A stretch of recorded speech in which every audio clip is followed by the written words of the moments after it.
But first, we begin here at 6 o'clock with news from our state capitol. Governor Gavin Newsom today releasing his updated budget, laying out his priorities for the state of California, but also revealing California is facing a deficit of more than $30 billion. 17's Capitol correspondent Eitan Wallace has our report.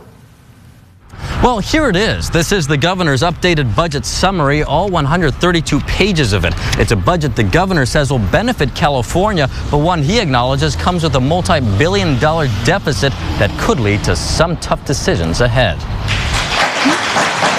Governor Gavin Newsom receiving applause today as he officially presented his updated state budget for the next fiscal year. A budget worth more than $306 billion, but one that also includes a deficit of about $32 billion. We are walking into a budget where we need to maintain our prudence.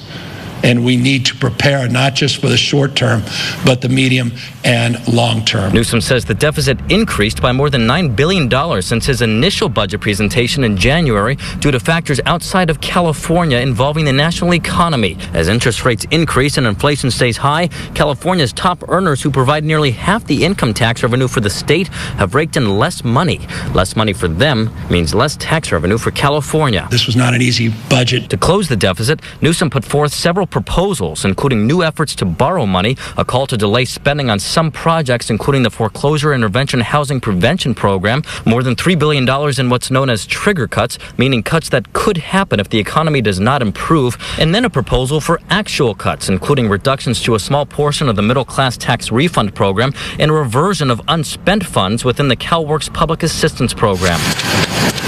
Should trigger cuts go into effect, they would target some environmental and transit programs. Newsom says for now, he will not dip into the state's $37+ billion of reserves. And as for whether he's considering raising taxes to offset possible cuts, I do not think it's the right time to raise taxes, and I was crystal clear on that. Challenges aside, Newsom vows this budget will make strong investments to address some of the state's most pressing matters, including homelessness. Address the issue of cleaning up these damn encampments, $750 million just in that space. Another $127 billion will go toward K-12 public school funding. Unprecedented and historic per pupil investments.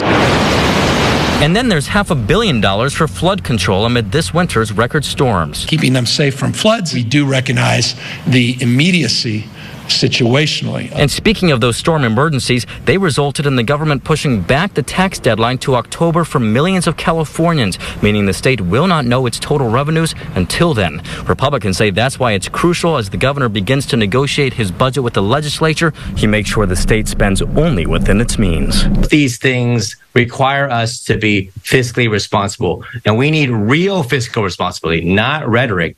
The fact that the governor's own budget continues to overspend, creating structural deficits into the future, is proof that this budget proposal is not fiscally responsible. And the governor has until June 15th to meet with lawmakers to negotiate and work on this budget. If members of the legislature cannot pass a budget by that time, they will not get paid.